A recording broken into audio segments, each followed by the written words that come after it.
पिता की आयु घटती और बढ़ती पुत्र के कारण है, ध्यान दीजिएगा, बहुत बड़ी बात है। पुत्र जब ऐसे काम करता है जिसके कारण समाज और बिरादरी में पिता का मान बढ़ जाता है, तो पिता की आयु में वृद्धि अपने आप हो जाएगी। उस समय छाती चौड़ी हो जाती है पिता की, जब अपने से ज्यादा मान अपने पुत्र को समाज में मिलने लग जाए। आज नंद बाबा को बड़ा गौरव महसूस हुआ कि महाराज कंस जिसको मैं कर देने के लिए जाता हूं, उसने मेरे बच्चों के लिए सोने का रथ भेजा। बड़े प्रसन्न हुए साहब।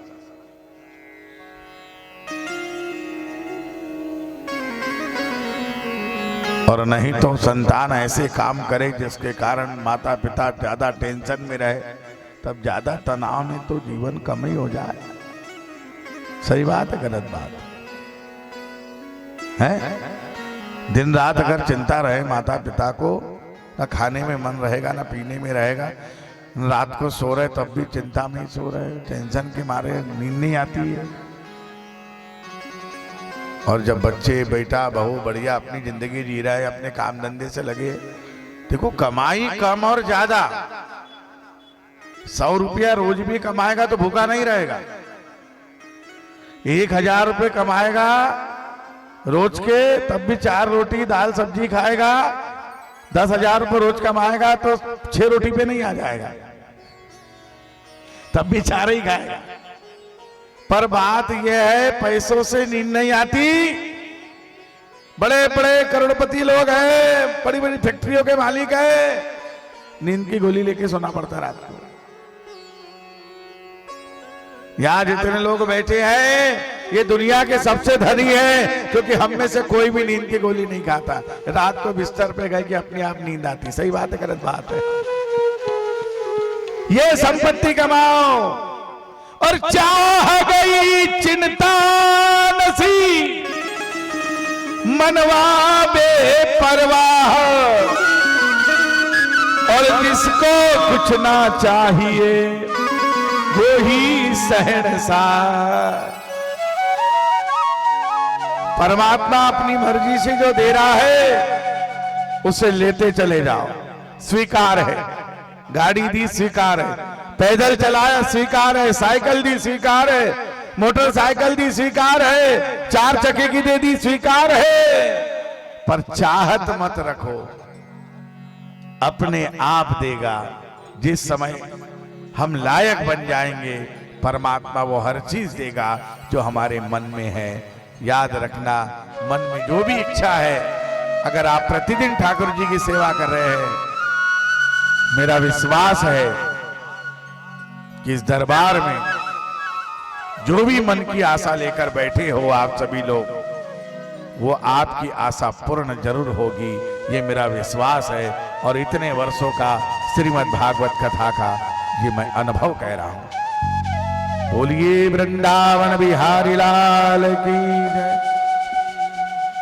अब भैया इधर तो ठीक है, नंद बाबा को तो बड़ी खुशी हुई। मां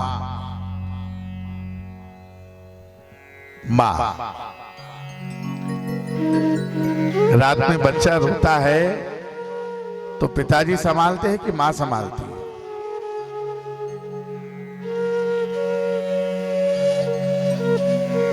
जो अपने बच्चे अच्छे नहीं है गांव में किसी के, तो जवाब नहीं आया कोई है?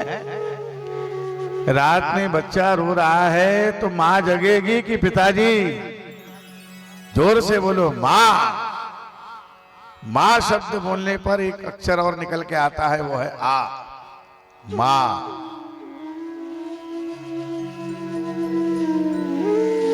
मैया तो जैसे ही पता लगा कि ये अक्रूर जी तो मेरे लाला को, मेरे गोपाल को, मेरे गिरधर को लेने आए हैं, बोले ले जाना है तो बलराम जी को ले जाओ। देखो वाणी कितनी कड़क बोल रही है, जरा ध्यान देना। पर मेरे कन्हैया को तो मैं ले जाने नहीं दूंगी।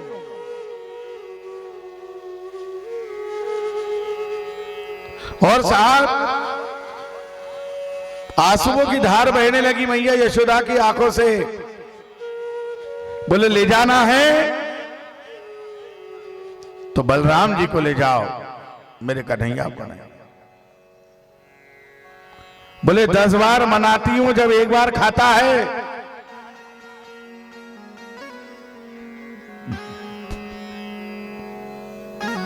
नंद बाबा बोले अरे बाहर जाएंगे जब तो दुनियादारी सीखेंगे। बोले मुझे भेजना ही नहीं। जिद पे हो गई साहब। भगवान श्री कृष्ण ने मैया से कहा मैया मैं जल्दी ही आऊंगा। रात भर देखिए कथा पे थोड़ा ध्यान दीजिए, मेरा निवेदन है। बातचीत बाद में कर लीजिएगा। ननद भौजाई का प्रेम है, हम समझते हैं। देवरानी जेठानी का प्रेम है, बड़ी जीजी छोटी जीजी का प्रेम है।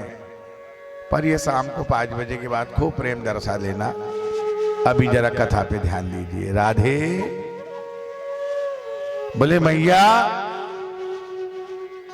मैं जल्दी ही लौट कर आऊंगा।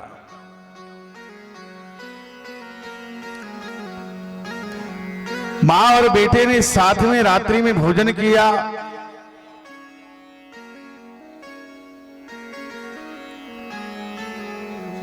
मैया को धैर्य दे रहे हैं, ढाढ़स बंधा रहे हैं।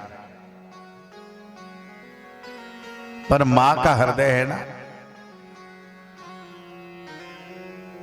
मां बालक कहीं गया हो, जब तक बेटा घर में आ नहीं जाए मां की आंखों से नींद दूर होती है साहब।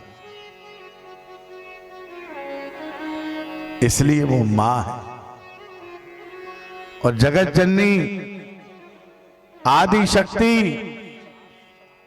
देवताओं के कार्य को सिद्ध करने के लिए भी भगवती को लेना पड़ा अवतार। लक्ष्मी के बिना नारायण, मां सीता के बिना राम, रुक्मणी के बिना कृष्ण, राधा के बिना कृष्ण, रुक्मणी के बिना विठ्ठल, आदि शक्ति के बिना कुछ भी असंभव नहीं है। समस्त आदि शक्ति मात्र शक्ति को मेरा व्यासपीठ से प्रणाम करता हूं, दोनों हाथ जोड़ के आपको वंदन करता हूं। भारत भूमि की समस्त मात्र शक्ति को प्रणाम है व्यासपीठ से। मां का हृदय माखन की तरह कोमल है साहब। वो अपने बच्चे को अपने से दूर नहीं देख सकती। अरे आप एक गाय के बछड़े को देख लो साहब, अगर बछड़ा ना दिखे तो गाय कितनी रंभाने लग जाती है। पर याद रखना एक बात, बच्चे तो पशुओं के भी होते हैं, गाय के भी बछड़ा होता है, बिल्ली के भी बच्चे होते हैं, मोरनी के भी बच्चे होते हैं, हिरनी के भी बच्चे होते हैं, शेरनी के भी बच्चे होते हैं। और ये बच्चे अपनी मां से चिपक के रहते हैं। बिल्ली भी अपने बच्चों को नहीं छोड़ती, हिरनी भी अपने बच्चों को नहीं छोड़ती, गाय भी अपने बछड़े को नहीं छोड़ती। पर एक समय के बाद ये बच्चे भूल जाते हैं कि ये हमारी मां है। सही बात है गलत बात है? वही व्यवहार अगर हमने भी कर लिया तो उनमें और हम में क्या अंतर रहा। ये वृद्धाश्रम जो आज बन रहा है, ये वृद्धाश्रम जो बुजुर्ग लोग जा रहे हैं, ये क्या है?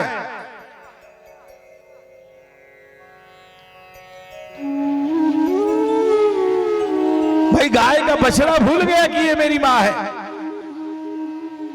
और हम भी अगर हमारी मां को भूल गए तो उस बछड़े में और हम में क्या अंतर है? गाय भी अपने बछड़े से प्रेम करती है, मां भी अपने बेटे से प्यार करती है। मेरे भाई बहनों, जीवन में याद रखना, माता पिता अपने पुत्र से, अपने बेटा बेटी से प्यार करे, कोई बड़ी भारी बात नहीं है। बात तो यह है कि संतान मां बाप से प्यार करे। ऐसे संस्कार होना चाहिए, ऐसी संस्कृति होना चाहिए, ऐसा ज्ञान उनके अंदर आ जाए जिसके अंदर हर बच्चा अपने मां बाप से प्यार करे। और जब माता पिता से प्यार करेगा तो राधे राधे वृद्ध आश्रम में कोई मां बाप कभी नहीं जाएंगे। ये वृद्ध आश्रम को ताले लग जाएंगे, बंद हो जाएंगे। ये सब संस्कार वो दो बच्चों को, ऐसे संस्कार दे दो कि हम तो हमारे बच्चे के बिना नहीं रह सकते। माता पिता बच्चे चाहे कुछ भी करे, कम भी कमाए, ज्यादा कमाए, नहीं कमाए, खड़ी भाषा का प्रयोग कर ले, जोर से बोल ले, तब भी मां बाप अपने बच्चों को कभी बद्दुआ नहीं देते। मेरे भाई बहनों, सदा बच्चों की सुख शांति के लिए भगवान के आगे हाथ जोड़ते हैं। संस्कार ऐसे पड़ जाए बच्चों में कि बच्चे माता पिता से प्यार करे, माता पिता के बिना एक क्षण नहीं रह सके और उनका पूरा ध्यान रखे। तो आज भारत में जितने वृद्धाश्रम बन रहे हैं, इन वृद्धाश्रमों में हमारे परिवार के किसी बुजुर्ग को जाने की जरूरत नहीं पड़ेगी। यहां पर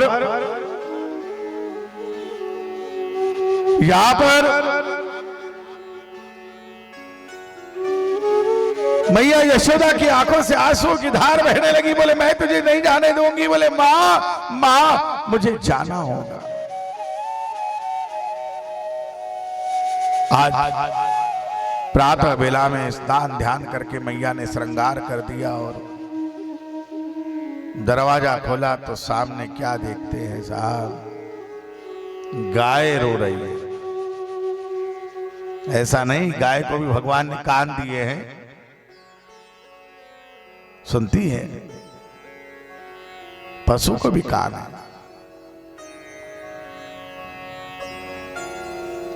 गाय रोने लगी, गोपियां रोने लगी।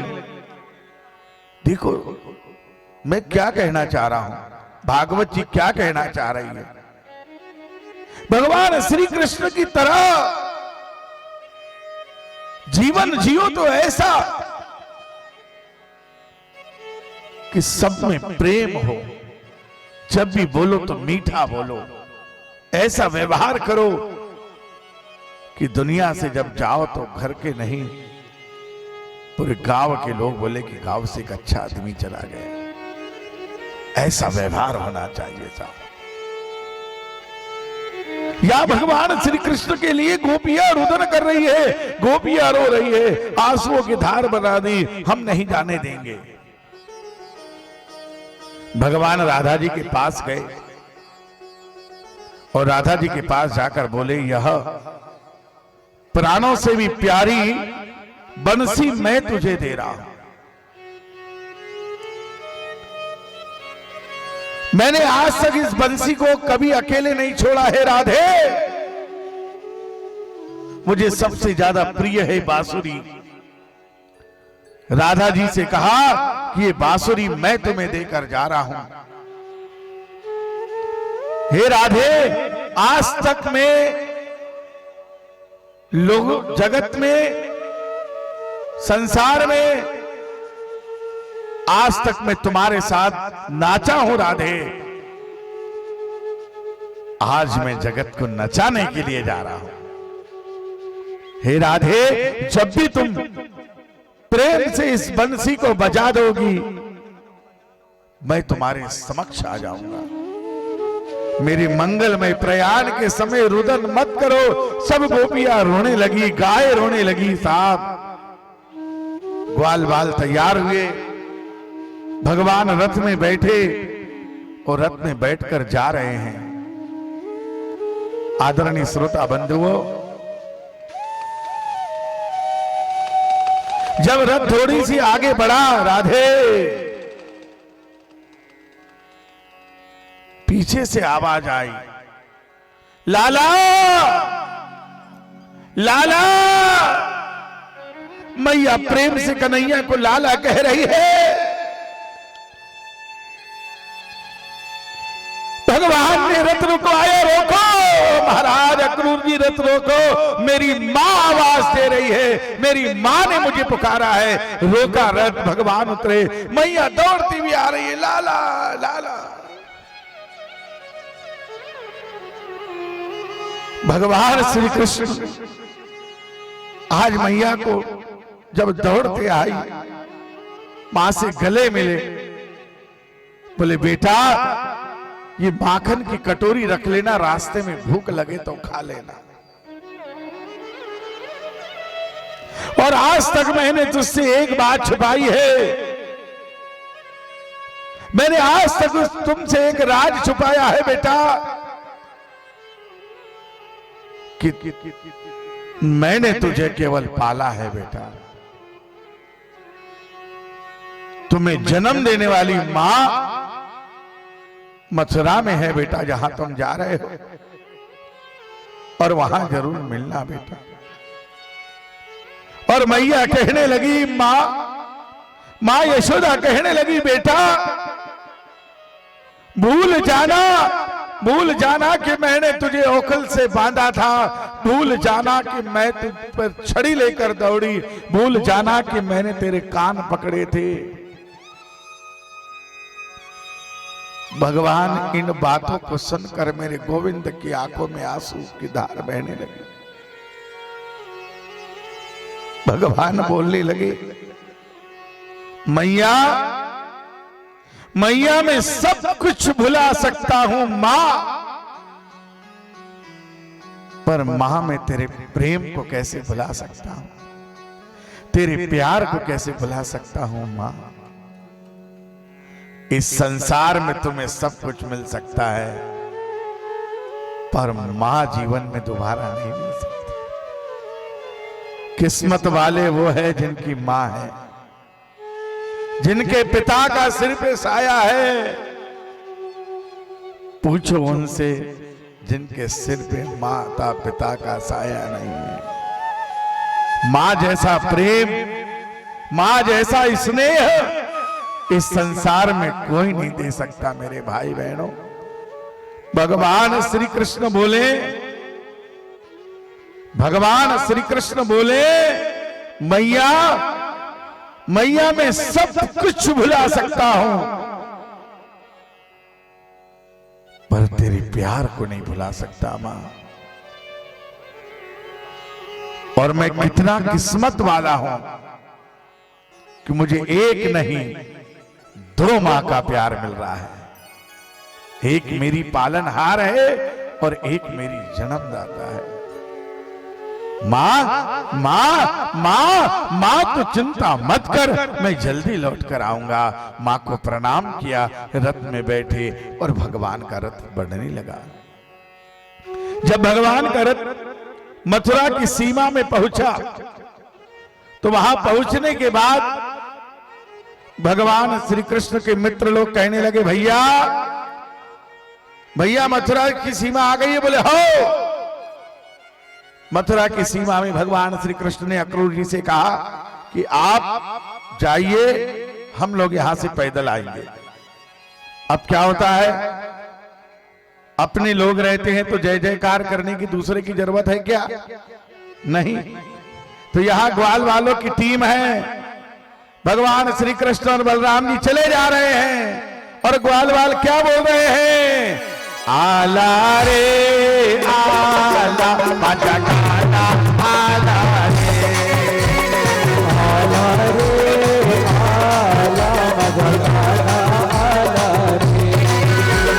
हाथी घोड़ा पाल की कन्हैया लाल की, हाथी घोड़ा पाल की कन्हैया लाल की, जय कन्हैया लाल की, जय कन्हैया लाल की, जय कन्हैया लाल की, जय कन्हैया लाल की। आला रे आला मजा गाना आला रे।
बोलिए ना बड़े भाव से। जय कन्हैया लाल की, जय कन्हैया, जय कन्हैया लाल की। बाबूजी बोलो ना, जय कन्हैया लाल की, जय कन्हैया लाल की।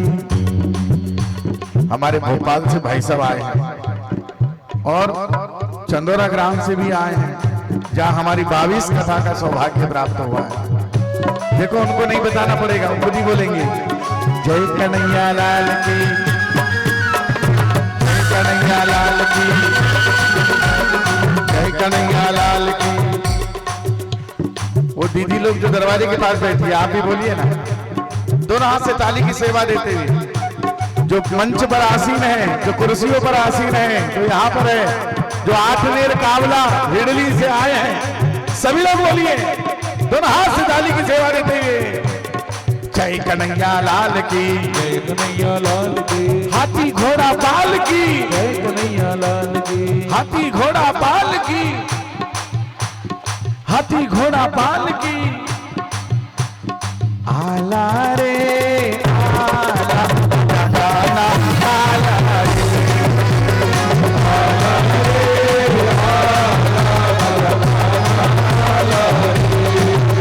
तो भगवान की जय जयकार करते हुए ग्वालवाल चल पड़े। रास्ते में कंस महाराज के कपड़े धोने वाला मिला। महाराज ने कहा एक दो जोड़ी कपड़ा दे दो। बोले नहीं, ये महाराज के कपड़े हैं, तुम गांव के हो, कहां पहनोगे। थोड़ा ठीक से जवाब नहीं दिया। देखो ठीक से जवाब नहीं देने पर भगवान को भी क्रोध आ गया। बलराम जी की ओर इशारा किया, एक थप्पड़ लगाया, सारे गठरी छोड़ के चले गए। सबने बढ़िया अच्छे अच्छे सुंदर सुंदर वस्त्र पहने हैं।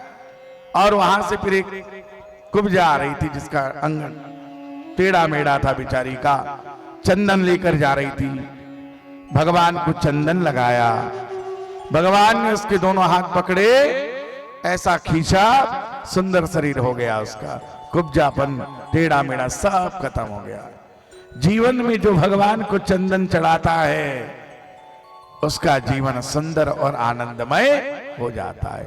आगे पहुंचे साहब, कंस महाराज की महासभा में, युद्ध भूमि पर, रंगभूमि पर पहुंचे भगवान।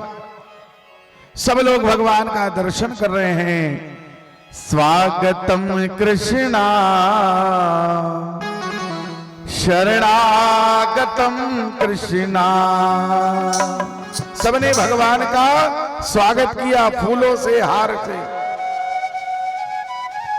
पर जैसे ही रंगभूमि में पहुंचे, मेरे भाई बहनों, जिनकी रही भावना जैसी और प्रभु मूरत देखी दिन जैसी। श्री राम जय राम, जय जय राम, श्री राम जय राम, जय जय राम। जिनकी भावना जैसी थी। कंस के पहलवानों के शत्रु नजर आ रहे हैं, सबको अलग अलग नजर आ रहे हैं। मल्ल युद्ध में चाणूर ने भगवान श्री कृष्ण का हाथ पकड़ा, मुश्रिक ने बलराम जी का। कंस के पहलवान नगाड़े बजाने लगे, मल्ल युद्ध हुआ। नंद बाबा घबरा गए। नंद बाबा घबरा गए, ये बड़े बड़े पहलवान हैं और मेरा छोटा सा कन्हैया है। तो हनुमान जी की स्तुति करी, जय जय जय हनुमान गोसाई, कृपा करो राम जय राम, जय जय राम, श्री राम जय राम, जय जय राम, जय जय जय जय जय जय। देखो कितने बार है, ध्यान दीजिए। आप लोग रोज हनुमान चालीसा पढ़ते हैं। जो हनुमान चालीसा पढ़ते हैं उनको मैं प्रणाम करता हूं, और जो नहीं पढ़ रहे हैं उनसे निवेदन करता हूं कि रोज हनुमान चालीसा का पाठ करो। 3 बार लिखा है, जय जय जय हनुमान गोसाई। 3 बार जयकारा लगाया, कृपा करो गुरुदेव की नाई, कृपा करो महाराज।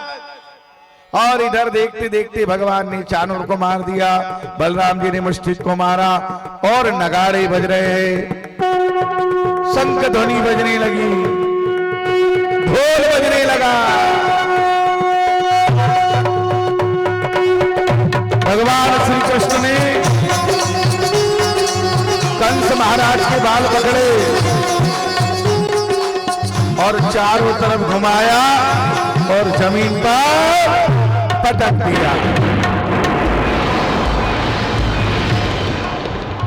कंस मारा गया। बोल कन्हैया लाल की जय। कंस वध के बाद भगवान श्री कृष्ण मथुरा के कारावास में गए, जहां मां देवकी थी, पिता वसुदेव है। ताले खुलवाए साहब, महाराज उग्रसेन जी को भी छुड़ाया, बेड़िया तोड़ रहे हैं साहब। 11 बरस 56 दिन, ध्यान देना जरा। जब भगवान का जन्म हुआ उसके बाद 11 साल 56 दिन बाद एक मां अपने बेटे को देख रही है। विचार करिए, कितना बड़ा सुंदर दृश्य है।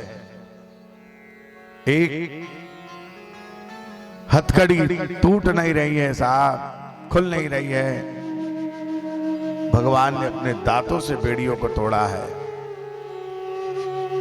और आज मां बेटे का जब मिलन हुआ है, वो दृश्य बड़ा ही आनंदमय है साहब। भगवान श्री कृष्ण कहने लगे, मां मां मैं अब तुम्हें छोड़कर कभी नहीं जाऊंगा। इधर राजसभा में दिन भर रहते हैं, पूरा समय निकालते हैं। अब जो है ध्यान दीजिए, गुरु पूजा के लिए, गुरु आश्रम में शिक्षा लेने के लिए, दीक्षा लेने के लिए भगवान श्री कृष्ण उज्जैन नगरी, अभी रहने दीजिए बाद में रख देना, महाकाल बाबा की नगरी उज्जैन में शिक्षा लेने के लिए मेरे भगवान श्री कृष्ण गए। आप लोगों में से जो भी उज्जैन गए होंगे, बाबा महाकाल की नगरी है और हम मध्य प्रदेश में रहते हैं। और भगवान की ऐसी कृपा है कि महाकाल बाबा हमारे यहां से 400 किलोमीटर ही है केवल। उज्जैन जाके हम दर्शन कर सकते हैं। ज्योतिर्लिंग है, 12 ज्योतिर्लिंग में एक ज्योतिर्लिंग। वहीं पर सांदीपनी आश्रम में गए, गुरु दीक्षा ली। और जब गुरु जी से कहा कि मैं आपको कुछ देना चाहता हूं, गुरु जी बोले इस आश्रम में बेटा कोई कमी नहीं है। माता जी से पूछा तो माता जी ने कहा कि प्रवास के समय मेरा बेटा समुद्र में बह गया था, आप ला सकते हो तो ला दो बेटा। भगवान ने समुद्र में गोता लगाया और गुरु जी के पुत्र को लेकर आए। वहां उन्हें पांचजन्य शंख भी प्राप्त हुआ। मुरलीधर तो थे ही, शंखधारी भी हो गए। बोल पांचजन्य भगवान की जय। गुरु के चरणों को प्रणाम करा और गुरु जी के चरणों में क्या बोले, यूं बीत जाए जीवन मेरा,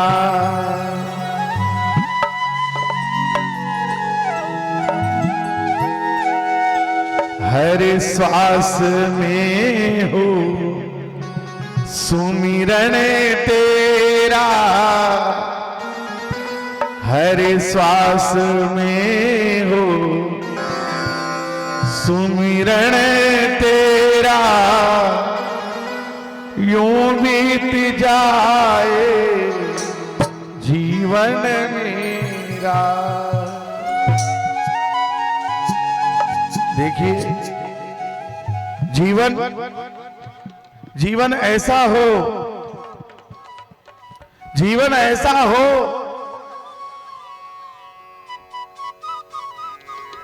गाड़ी जब व्यवस्थित हो तो चलती बहुत अच्छी है, पर गाड़ी में कुछ खराबी आ जाए और उसको धकाना पड़े तब कैसा लगता है। राधे राधे राधे राधे राधे राधे राधे राधे राधे राधे। बैठ जा बेटी, अभी बिटिया बैठ जा, प्यारी बिटिया बैठ जा बेटी, 5 मिनट बैठ जा बेटा, बैठ जा भाई। हाँ फिर लगा देना तूने तिलक सबको। राधे राधे। अपन एक को भी बिना तिलक के नहीं जाने देंगे। जय श्री राम। हाँ इधर भागवत तरफ बैठ बेटा मुंह करके, है ना। हाँ बैठ जा जी बैठ जा। हाँ हाँ हाँ। तो गाड़ी अगर खराब हो जाए और उसको बिल्कुल जब धकाना हो तब कैसी स्थिति होती है, पसीना पसीना हो जाता है। गाड़ी बदल दूंगा चाहे कुछ भी हो जाए, मैं आज के बाद गाड़ी रखना ही नहीं, मेरे को बदलना है। पर तुम्हारी गाड़ी अगर खराब हो गई तब कहां बदलने जाओगे। ये गाड़ी खराब होने का मतलब कोई चिंता, कोई परेशानी, कोई टेंशन अगर जीवन में आ जाए, शरीर में कोई रोग हो जाए, कोई परेशानी हो जाए, तब कैसा करोगे। फिर गाड़ी की स्पीड कम हो गई, चलना कम हो गया। इसलिए जीवन में याद रखो, प्रतिदिन परमात्मा का धन्यवाद दो। न मिलती अगर दी हुई दात तेरी, तो क्या थी जमाने में औकात मेरी। और तेरा ही दिया मैंने खाया पिया है, तेरा शुक्रिया है, तेरा शुक्रिया है। सब कुछ अगर आज समाज में यश प्राप्त हो रहा है, मान सम्मान मिल रहा है, बेटा की शादी हो गई, बेटी की शादी हो गई, बेफिक्र हो गए हो, ये कभी मत कहना कि मैंने बेटी की शादी की है, मैंने बेटा की शादी की है। अरे शरीर तुम्हारा है, केवल करवाने वाला वो है, कर वो रहा है। मेरा आपकी दया से सब काम हो रहा है। और करता कौन है? करते हो तुम कन्हैया, मेरा नाम हो रहा है। मेरा आपकी दया से सब काम हो रहा है। आपकी दया से सब काम हो रहा है। मेरा आपकी दया से सब काम हो रहा है। आपकी दया से सब काम हो रहा है। मेरी जिंदगी में तुम हो, मेरे पास क्या कमी है। मेरी जिंदगी में तुम हो, मेरे पास क्या कमी है।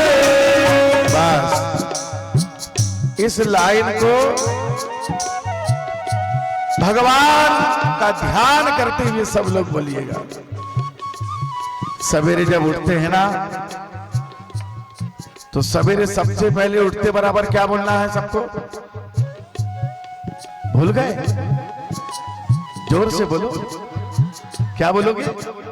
राम राम, धन्यवाद।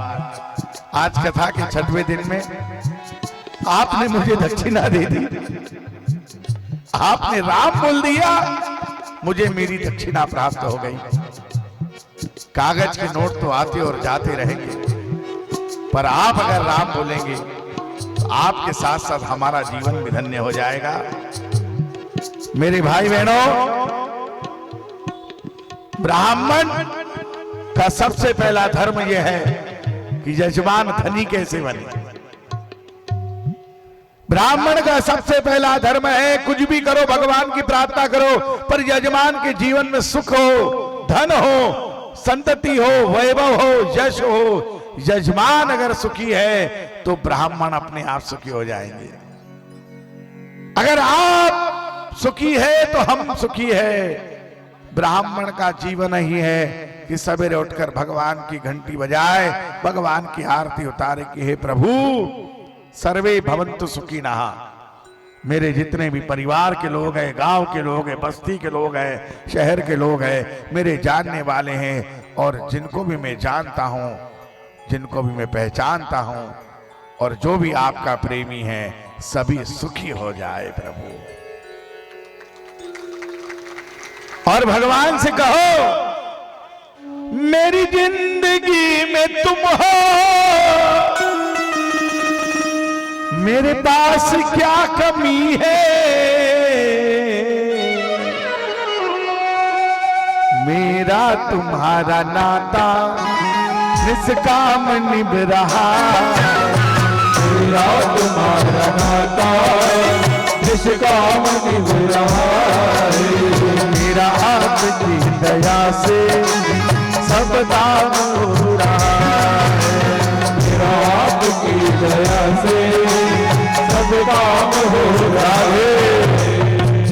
तो यहां पर भगवान श्री कृष्ण ने गुरु वंदना की और उसके बाद मथुरा जी आए। अब मथुरा में साहब, मथुरा जी में राजमहल में 56 प्रकार के भोजन रोज बन रहे हैं। ध्यान दीजिए, हजारों दास दासियां है, परंतु मेरे गोविंद के चेहरे पे मुस्कुराहट नहीं है। ध्यान दीजिए, 56 भोग का जो आप भोग लगाते हैं अच्छी बात है, पर 56 भोग में अगर प्रेम नहीं हो तो भगवान स्वीकार नहीं करते हैं। यहां पर एक दिन वसुदेव जी ने उद्धव जी से कहा, ये उद्धव जी ये कन्हैया उदास क्यों रहता है, पूछो ना जाकर के। तो आज भगवान श्री कृष्ण के महल में उद्धव जी आए और उद्धव जी ने देखा कि भगवान अटारी पर बैठकर आंसू बहा रहे हैं।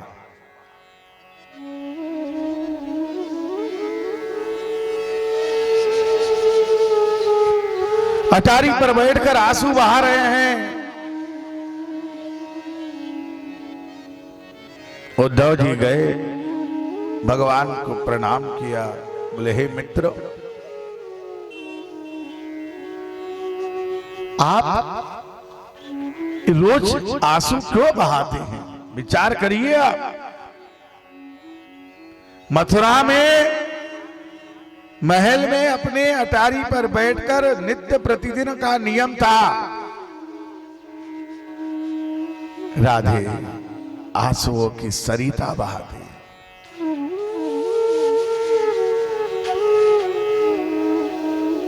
बोले प्रभु क्या बात है, बोले उद्धव मोहि ब्रज बिसरत नाही, मैं ब्रज को भुला नहीं पा रहा हूं राधे, मैं ब्रज को भुला नहीं पा रहा हूं। ब्रज मोहि बिसरत नाही, मैं ब्रज को याद करके रोता हूं। बोले देखो आप पहले की बात अलग थी, आपने गाय चराई, माखन चोरी की, अब आप यहां के महाराज हो, ऐसा करो चिट्ठी लिख दो। बोले क्या लिखूं, यही तो समझ में नहीं आ रहा है। और बोले गोविंद जब आप रात्रि में सोते हैं, आप रात में नींद में बड़बड़ाते हैं, भगवान श्री कृष्ण रात में नींद में क्या बोलते हैं? राधे राधे राधे। उद्धव जी पूछते हैं, हे गोविंद, ये राधे कौन है?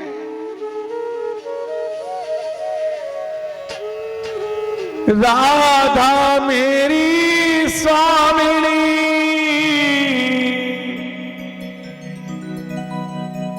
मैं राधे को दास,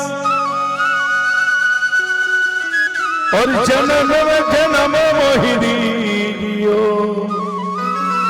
वृंदावन को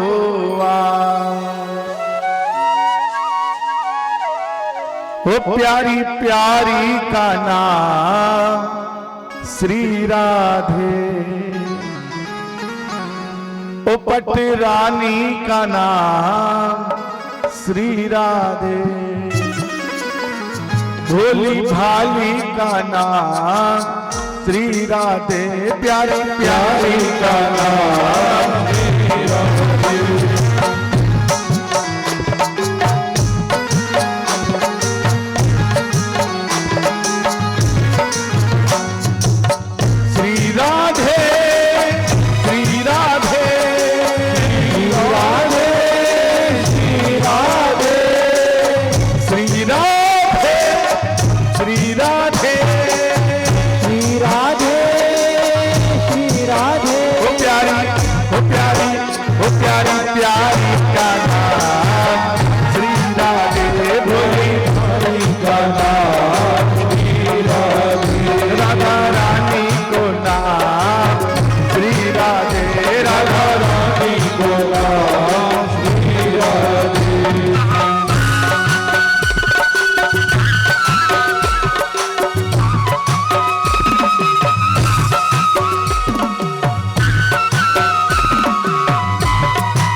उद्धव जी,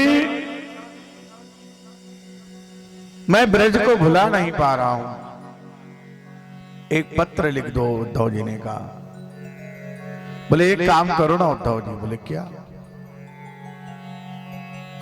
बोले आप ही चले जाओ, आप तो बहुत ज्ञानी हो। देखो बहुत अच्छा प्रसंग है ये भागवत जी का। उद्धव जी के पास ज्ञान का भंडार था, ज्ञानी थे था, पर ज्ञान के साथ अगर भक्ति ना हो तो ज्ञान बेकार है। भगवान चाहते हैं कि ज्ञान और भक्ति का मिलन हो। भक्ति है गोपी, ज्ञान है उद्धव जी। बोले एक बार जाकर के उनसे कह दो, उन्हें कुछ ज्ञान की बातें बताओ, उन्हें निरंकार सेवा के बारे में बता दो। बोले वो गांव की अनपढ़ गोपियां मेरी वेदांत की भाषा को समझ जाएगी क्या? भगवान को बुरा लगा कि मेरी गोपियों को अनपढ़ कहा था। बोले महाराज जाओ तो। बोले प्रभु मैं 1 घंटे से ज्यादा नहीं रुकूंगा। बोले कोई बात नहीं। उद्धव जी तैयार हुए, प्रातः स्नान ध्यान किया, भगवान ने अपनी पीतांबरी दी और बोले ये पीतांबरी कांधे पे रख लेना और बताना कि मैं तुम्हारा मित्र हूं, क्योंकि पर पुरुषों की ओर मेरी गोपियां देखती भी नहीं है। राधे राधे। हाँ हाँ। क्या हुआ? एक पंडित जी बेचारे पंडिताई का काम करते थे। तो पंडिताई में ज्यादा दक्षिणाएं प्राप्त नहीं होती, थोड़ी बहुत हो जाती। पहले के जमाने की बात कर, आजकल तो बहुत होती है। आजकल यजमान को भी अच्छा पक रहा है, गुड़ भी अच्छा हो रहा है, कहीं कोई दिक्कत नहीं, खूब भगवान भंडार भरा हुआ है। अब वैसे फिर बोलो तो बात एक अलग है, नहीं पर भगवान की कृपा है, हमारे यजमान तो सब अच्छे हैं और ये पूरा गाँव ही अच्छा है। मेहमान जो आए सब अच्छे, सब धनी है और थोड़ी बहुत कमी है, जो लखपति है वो आने वाले सालों में करोड़पति हो जाएंगे, चिंता की बात नहीं है।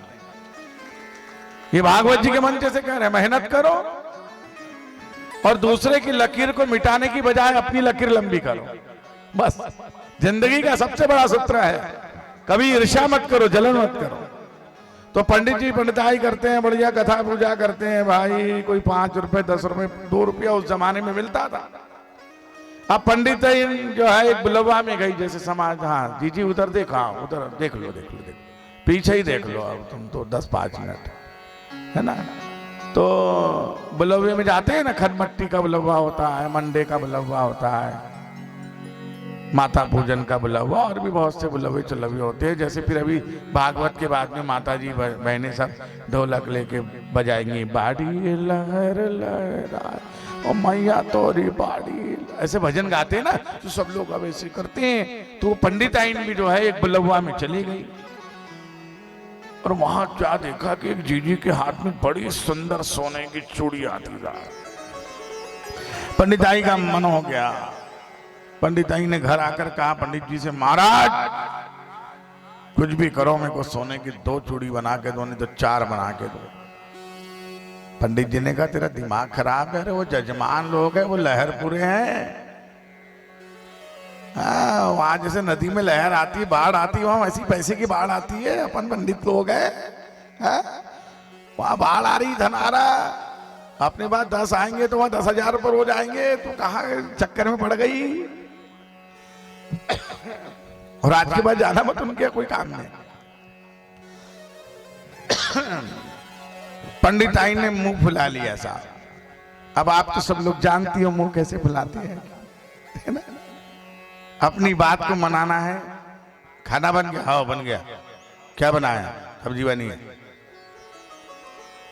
अरे वो 4 ला दी थी, खत्म हो गया। और गलती से कोई मेहमान आ जाए घर में, 2 कप चाय का बोल दो, फिर तो बन गई चाय। अब साहब वो लोटा गिलास बर्तन की खूब आवाज आई, 8-15 दिन हो गए। अब पंडित जी बेचारे क्या करते, कोई चोरी डाका तो डाल नहीं सकता था कहीं जाके।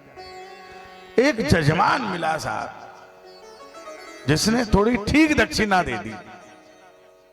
तो गया दौड़ते सुनार के पास, बोले भैया ऐसा कर, मेरी घरवाली के लिए चूड़ी बनाना है, किस्मत से पढ़ी लिखी थोड़ी कमजोर है, तो मिला जुला करके और पालिश वालिश मार के 4 चूड़ी दे दे। सुनार ने 4 चूड़ी बढ़िया बना दी, पालिश वालिश मार के सोने जैसी चमचम चमके। घर आए, पंडिताइन से कहा सुनती हो? हाँ बोलो बोलो क्या बात है। अब जरा उसको थोड़ी ना मालूम था कि चूड़ी का इंतजाम हो गया। अरे मैंने तुम्हारे लिए चूड़ी लाई। ओहो, लाओ तुम्हारे हाथ से ही पहना दो। दोनों हाथ आगे कर दो। पंडित जी ने दोनों हाथ में चूड़ी पहना दी। अब पंडिताइन बड़ी खुश। अब साहब जब चाय भी हो गई, नाश्ता भी हो गया, अब क्या हुआ, दूसरे दिन कुआं पे पानी भरने गई और थोड़ा सा ऐसा, हाँ वो पानी लग गया, पर कोई पूछे ही नहीं कि चूड़ी कहां से लाई। चावल मिल रही है आंगन में, छाप छाप, पर कोई बोले ही नहीं चूड़ी कहां से लाई। अब तो गड़बड़ हो रही है। भाई आपने कितने भी महंगा गहना पहना हो, कितनी महंगी साड़ी पहनी, जब तक 4 जने पूछे नहीं हाउ जीजी कहां से लाई, जब तक जीजी बता नहीं दे मन में ये मेहंदी की डिजाइन कहां की है? भागवत में और कोई बात थोड़ी ना हो रही है। जीजी पूछ रही है ये साड़ी का प्रिंट बड़ा अच्छा, हाँ जीजी। पंडिताई ने पूरे प्रयास कर लिए, पर गांव में कोई ने पूछा ही नहीं कि चूड़ी कहां से लाई। हाँ वो अच्छी बनी करके। अब तो पंडिताई ने क्या किया, घर में थोड़ा सा तेल रखा था मिट्टी का, मकान पे डाल दिया और माचिस घस दी। अब मकान जलने लगा। बचाओ बचाओ, लोग दौड़े, मोहल्ले वाले। सवरे पंडित जी का मकान में अंगार लग गई, सब पानी डाल रहे हैं। ये माई जैसी कोई बुढ़िया आई, माता जी बुजुर्ग, हाथ पकड़ा पंडिताइन का। हाँ वो पंडिताइन, ये चूड़ी कहां से लाई? बोले सत्यानाश हो तेरा, पहले पूछ लेती तो मकान क्यों जलाती है? तो दिखावे की जिंदगी, जब तक के चार जने पूछे नहीं। वाह, हम मकान में कलर भी वो कराते हैं जो लोगों को अच्छा लगे। हम शोरूम में जाकर कपड़ा वो पहनते हैं जो लोगों को अच्छा लगे। याद रखना, सबसे बड़ी बीमारी है लोग क्या कहेंगे। सबसे बड़ा रोग क्या कहेंगे लोग। बस क्या कहेंगे लोग के चक्कर में जिंदगी भर परेशान है। जीवन में याद रखना, भगवान क्या कहेंगे इस बात की चिंता करना, लोगों के कहने की चिंता मत करना। वो काम जिंदगी में मत करना जिससे भगवान की नजरों में गिर जाओ। नजरों से गिराना ना, चाहे जितनी सजा देना। नजरों से जो गिर जाए मुश्किल है संभल पाना। नजरों से अगर भगवान के गिर गए तो फिर कोई नहीं उठाने वाला। तो उद्धव जी से कहा, जाओ भैया, जाकर के मेरा संदेश इतना कहना कि हम जल्दी आएंगे। उद्धव जी गए साहब। अब क्या हुआ ध्यान दीजिए। 20 मिनट बाद भगवान की बहुत सुंदर बारात है, विवाह है यहाँ पर। और मैं धन्यवाद देता हूं माता बहनों को, जीजी लोगों को, कि वास्तव में शादी जैसे ही आया हुआ। तो यहां पर उद्धव जी निकले, मार्ग में ग्वाल बाल बैठे हैं। रोज रोज रास्ता देखते हैं उस ओर से जो मथुरा से रास्ता आता है वृंदावन की ओर। सुबह से आते हैं, शाम को जाते हैं मेरे भाई बहनों।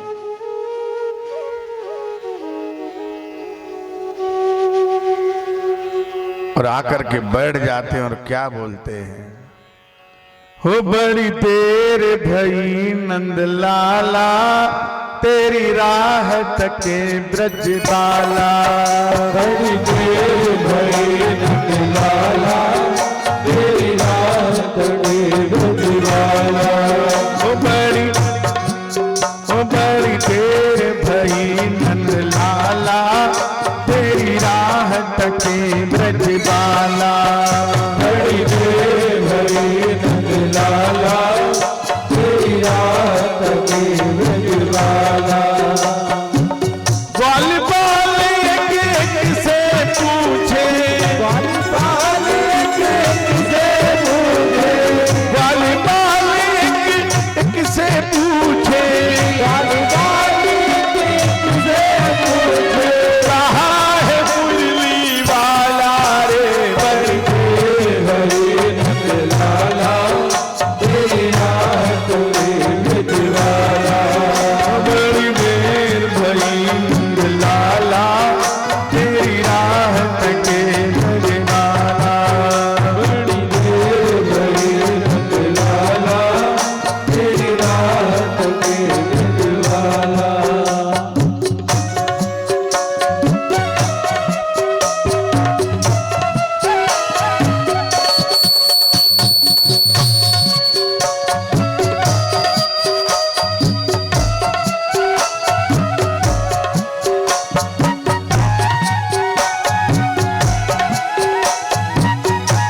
ग्वाल बाल क्या बोले? कोई न जाए कुंज नलिन में तुझ बिन कलिया चुनने को, तुझ बिन कलिया चुनने को, तुझ बिन कलिया चुनने को। तरस रहे हैं जमुना के तट धुन मुरली की सुनने को, धुन मुरली की सुनने को, धुन मुरली की सुनने को।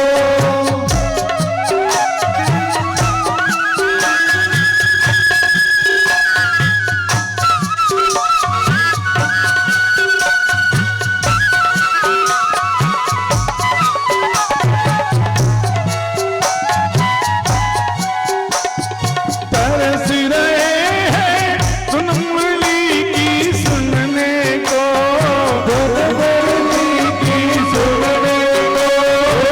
अब तो दर्श दिखा दे नटखट, अब तो दर्श दिखा दे नटखट। जो दुविधा में डाला रे बड़ी देर भई नंदलाला, तेरी राह कबीर दीवाना। बड़ी देर भई नंदलाला, तेरी राह कबीर दीवाना। ग्वाल बाल एक एक से पूछे, ग्वाल बाल एक एक से पूछे, कहाँ है मुरली वाला रे बड़ी देर भई नंदलाला, तेरी राह कबीर दीवाना।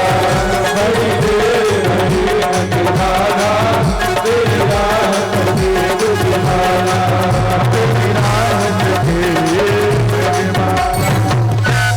तो ग्वाल बाल बैठ करके ब्रजवासी रास्ता देखते हैं। उद्धव जी का रथ आया। ग्वाल बालों को लगा कि कन्हैया आए हैं, पर जो रथ में बैठा था वो नीचे नहीं उतरा।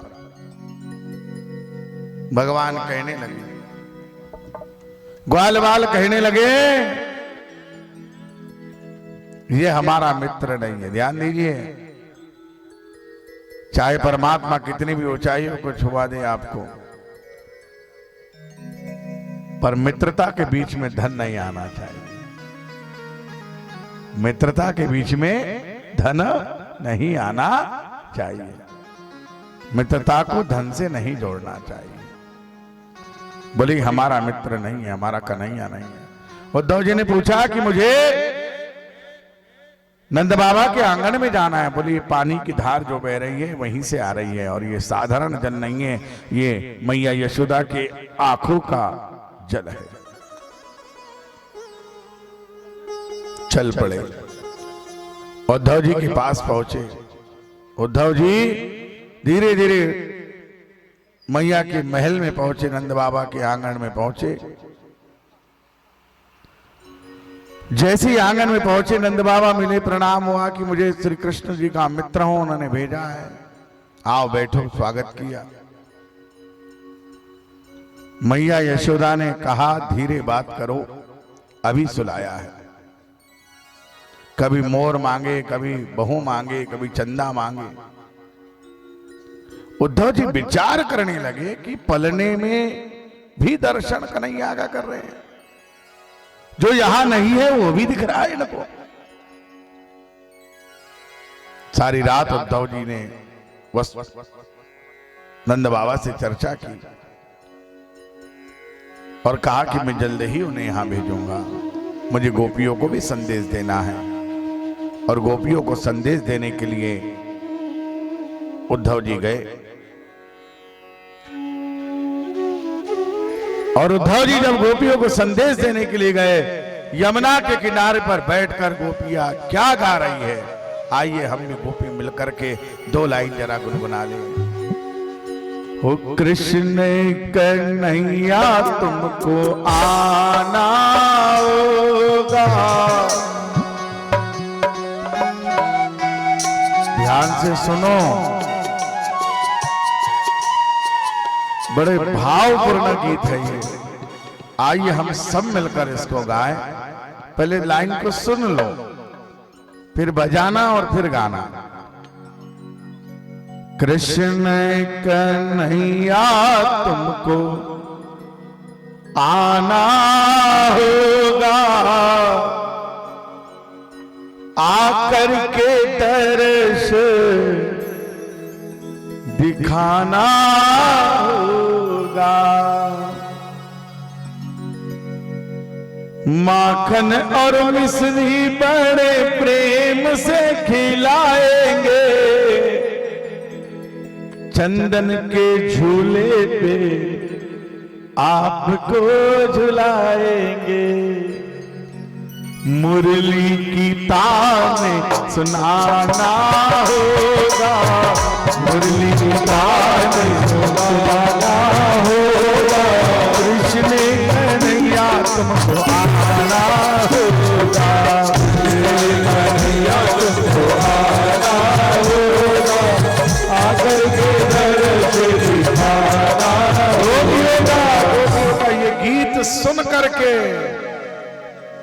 ये गोपियां गीत गा रही है, और जैसे घाट के पास पहुंचे बहुत सारी गोपियों का झुंड बना हुआ है, और एक गोपी एक दूसरी गोपी से क्या कह रही है, एक गोपी दूसरी गोपी से क्या कह रही है, हे गोपी चाहे कुछ भी हो जाए सखी, जब तक श्वास है हम तो कन्हैया को ही भजेंगे, पुकारेंगे। कहीं तो मिलेगा, कहीं तो मिलेगा, कभी तो मिलेगा, पर इस जीवन के अंतिम श्वास तक कन्हैया कन्हैया ही पुकारेंगे। कन्हैया कन्हैया पुकारा करेंगे, लताओं में ब्रज की गुजारा करेंगे।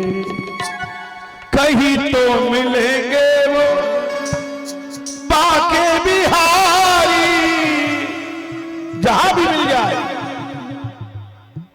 कहीं तो मिलेंगे, कभी तो मिलेंगे, इस आस पर श्वास टिकी हुई है। कहीं तो मिलेंगे वो बाके बिहारी,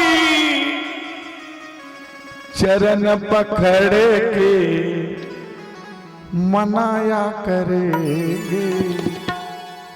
जो रूठेंगे हमसे वो बाके बिहारी, चरण पकड़ के मनाया करेंगे।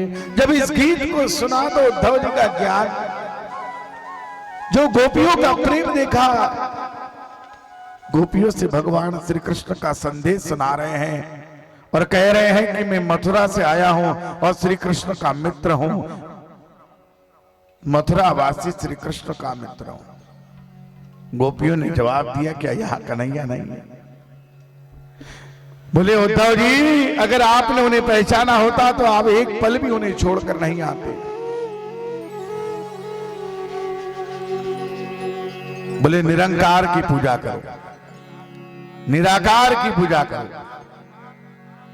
निर्गुण भक्ति करो। बोले उद्धव जी, अगर वो निराकार है तो माखन की चोरी कैसे की, गाय कैसे चराई, और आज भी कल ही जो है हमारे घर आया था,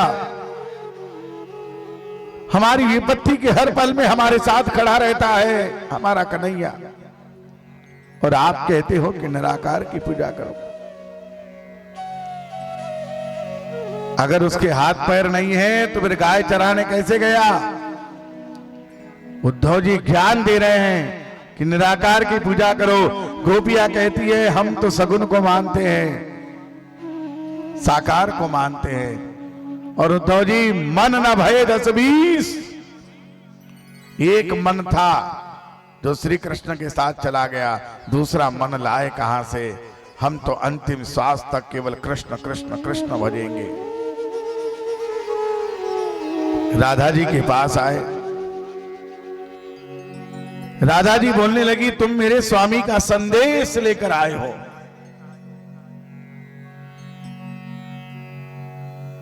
किंतु उस संदेश से मुझे कोई शांति नहीं मिलेगी। विरहिणी के दुख को कौन समझ पाएगा? राम बाण लागया होए तो जाने। मुझे शांति दे सके ऐसा कोई मंत्र, शास्त्र या ज्ञान जगत में नहीं है। मैं तो केवल भगवान श्री कृष्ण का प्रतिदिन भजन करती हूं, ध्यान करती हूं और दर्शन करती हूं। आदरणीय श्रोता बंधुओं, इन सब बातों को सुन करके उद्धव जी का ज्ञान जाता रहा। 1 घंटे का बोल के गए थे, 6 महीने बाद आए और भगवान श्री कृष्ण से कहा कि आप जल्दी एक बार उनसे मिलकर आइए। बोलिए गोपाल कृष्ण भगवान की जय। तो भगवान ने क्या कहा? ओ ये तो प्रेम की बातें दो, बंदगी तेरे बस की नहीं है। ये तो प्रेम की बात है वो, बंदगी तेरे बस की नहीं है। या सर्द के होते सौदे, या सर्द के होते सौदे, आशिकी इतनी सस्ती नहीं है। बात है वो, बंदगी तेरे बस की नहीं है। ये तो प्रेम की बात है वो। चलिए राधा कृष्ण भगवान की जय हो। अब कथा आती है भगवान श्री कृष्ण रुक्मिणी के विवाह की। आइए बड़े प्रेम से इस कथा को श्रवण करते हैं। विदर्भ देश के राजा भीष्मक के 5 पुत्र और 1 कन्या थी। ज्येष्ठ पुत्र का नाम रुक्मी था और कन्या का नाम रुक्मिणी। भागवत में उनकी माता का नाम नहीं बताया है, किंतु अन्य ग्रंथों के अनुसार उनकी माता का नाम शुद्धमती था। जहां मति शुद्ध होती है वही महालक्ष्मी का आगमन होता है। रुक्मिणी जी लक्ष्मी का अवतार है। इसलिए भागवत में जब विवाह होता है भगवान श्री कृष्ण रुक्मिणी का, तो अपने से जो बने, 1 रुपया हो, 1 मुट्ठी अनाज हो, तुलसी का पत्ता हो, कुछ भी हो, कन्यादान रुक्मिणी जी का करते हैं। अब एकदम से ऐसे उदास मत हो जाओ, तो तुलसी पत्ता भी है उसमें। हमारे 5 यजमान टेंशन में आ गए एकदम कि क्या देना पड़ेगा। अरे भाई तुलसी पत्ता भी चलेगा, पर अगर दिया है तो दो। सही बात है, गलत बात है ना। राधे तुलसी का पत्ता किसके लिए है? राधे राधे, है ना। तो भीष्मक राजा की इच्छा थी कि रुक्मिणी का विवाह श्री कृष्ण जी के साथ हो, किंतु राजा का पुत्र रुक्मी अपनी बहन का विवाह गोपाल के साथ नहीं,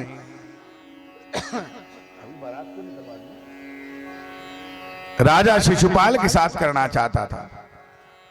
रुक्मिणी ने भाई की इच्छा जानी तो उसे बड़ा दुख हुआ। रुक्मी ने शिशुपाल को बारात लेकर आने का आमंत्रण दिया। कामी शिशुपाल बारात सहित आ पहुंचा। गणपति पूजा के समय भी इस कामी का ध्यान तो रुक्मिणी की ओर लगा हुआ था, उसका ध्यान कन्या के दैहिक सौंदर्य की ओर था। और याद रखना, रुक्मिणी साक्षात लक्ष्मी जी है, और लक्ष्मी जी किसके पास जाती है? जिसके कर्म अच्छे हो, मन अच्छा हो, जीवन अच्छा हो। लक्ष्मी सदा प्रसन्न रहती है जिसका मन निर्मल होता है, कृपा होती है उनकी। मेरे भाई बहनों, रुक्मिणी जी की भावजाई ने कहा कि तुम पत्र लिख दो भगवान श्री कृष्ण को। भगवान श्री कृष्ण को पत्र लिखा। 7 श्लोक में सुदेव नामक ब्राह्मण ने पत्र पहुंचाया। भगवान श्री कृष्ण ने अक्षर देखा पत्र का, बोले बड़े सुंदर लिखावट है। उसी से कन्या के बारे में जान लिया। दारुक से रथ तैयार करने को कहा। दारुक ने रथ तैयार किया और भगवान श्री कृष्ण रुक्मणी हरण के लिए आए। माता गौरी की पूजा करने के लिए रुक्मणी गई। माता वहां से रुक्मणी जी का हरण किया। युद्ध हुआ। बलराम जी भी सेना लेकर आए। आखिरकार रुक्मी को रस्सी से बांध दिया। भगवान बलराम जी बोले, अब ये तुम्हारा साला है, इसे मारना नहीं चाहिए। मेरे भाई बहनों, रुक्मणी जी के पिताजी ने कहा, भीष्मक राजा ने कि आप बारात लेकर आइए, हम आपका स्वागत करेंगे। आइए, अब वो सुंदर बेला में हम आ गए हैं जब रुक्मणी और कृष्ण विवाह होने जा रहा है। सबसे पहले रुक्मणी मैया को मंडप में बुलाइए। सभी लोग तालियों की गड़गड़ाहट से लक्ष्मी जी का स्वागत करें। महालक्ष्मी प्रधान रही है। बोले लक्ष्मी मैया की। हो मुझे अपनी ही दुल्हन बना ले, श्याम तेरी दीवानी बनूंगी। दुल्हन बना ले, श्याम तेरी दीवानी बनूंगी। हो मुझे अपनी ही दुल्हन बना ले, श्याम तेरी दीवानी